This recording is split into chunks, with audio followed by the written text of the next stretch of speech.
네, 코로나19로 인해서 우리 국민들의 정신 건강도 많이 악화가 됐죠. 특히 전년도에 비해 환자 수가 21% 급증한 20대 상황이 좋지 않습니다. 이런 가운데 영국에서 행복에 대한 수업을 들으면 행복해진다는 연구 결과가 나왔습니다. 취재 기자와 자세한 얘기 나눠보죠. 자, 금창호 기자 어서 오시죠. 네, 안녕하세요. 네, 행복해지는 연구 결과 궁금합니다. 어떤 연구입니까? 네, 먼저 영국 브리스톨 대학의 연구진이 이 같은 사실을 밝혔습니다. 예. BBC 보도에 따르면 이 대학 행복의 과학이란 수업을 들은 학생들의 정신 건강이 좋아진 겁니다. 특히 이 수업을 들은 1학년 학생들은 지난 2019년 10월엔 이 수업을 듣지 않은 학생들보다 정신 건강 지수가 낮았는데요. 이 수업을 듣고 난 뒤엔 수업을 듣지 않은 학생들보다 정신 건강 지수가 더 높아졌습니다. 예. 또 코로나19로 영국이 봉쇄됐을 때도 이 학생들은 다른 학생들에 비해서 높은 웰빙 지수를 보였고 심지어 지난해 봉쇄 조치 때문에 온라인으로 이 수업을 했을 때도 학생과 교직원의 웰빙 지수가 올라갔습니다.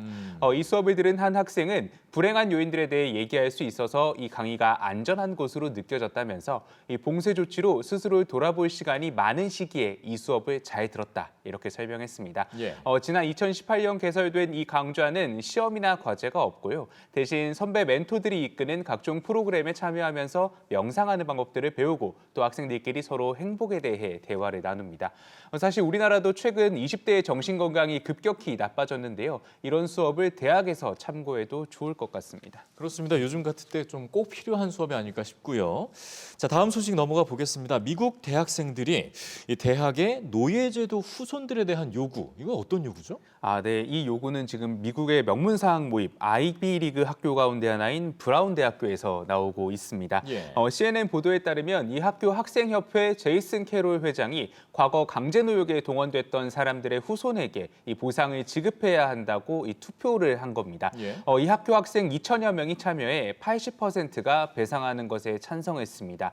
학생들은 노예제도로 희생된 사람들의 후손과 또 이들과 직접적으로 연관이 있는 사람들에게 특례 입학을 제공하고 또 직접적으로 재정을 지원하라고 요구하고 있습니다.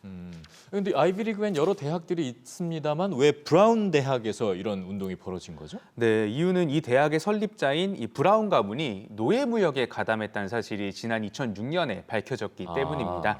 이 창시자 가운데 한 명인 존 브라운은 아프리카 대륙에 여러 번 방문해서 노예를 데려왔고 노예를 직접 소유하기도 했습니다. 이 학교 측은 흑인 혐오 정서에 기반한 인종차별을 해결하려고 태스크포스를 이미 꾸렸다면서 이 문제를 어떻게 해결할 수 있을지 고민해보겠다고 학생들의 요구에 긍정적인 입장을 보였습니다. 네. 이미 조지타운 대학에선 노예제도 희생자 후손을 위해 배상기금을 마련하고 있는데요. 매 학기 학생들에게 27달러씩 받아 최종적으로 10억 달러, 우리 돈으로 1조 1,200억 원의 기금 마련을 목표로 하고 있습니다. 네, 이런 과거에 대한 첫 걸음 굉장히 의미가 있어 보입니다. 자, 이번에 독일로 가볼 텐데 독일 대학들이 올해 말에도 전면 개방하기 쉽지 않아 보여요. 네, 그렇습니다. 타임스 하이어 에듀케이션의 보도입니다. 이 독일 학술교류처가 대학 171곳에 물었더니 53%가 2학년도 겨울 학기에도 대면 수업과 원격 수업을 병행하겠다고 답했습니다. 이 전면 대면 수업을 하겠다고 밝힌 대학 비율은 3%에 그쳤습니다. 이 독일의 백신 접종이 제대로 되지 않을 거란 예상이 반영된 겁니다. 예. 이 독일 정부는 이번 여름까지 전 국민 접종을 약속했지만 이 계획이 성공할 거라고 믿는 독일인은 20% 수준에 불과합니다. 온라인 교육에 대한 자신감도 이런 결정에 한몫했는데요. 이 독일 대학들은 온라인 수업에 잘 적응했다면서 팬데믹이 끝나더라도 디지털 수업 방식은 많이 활용될 거라고 자신했습니다. 예. 이 교수들 역시 온라인 수업을 선호하는데 지난달 발표된 한 설문조사에 따르면 완전 대면 수업을 선호한 교수는 응답자 전체 700명 가운데 18%에 그쳤습니다. 네, 뭐 우리나라도 백신 수급에 대한 우려가 있는 만큼 좀 우리도 참고를 해야 될 부분이 있을 것 같습니다.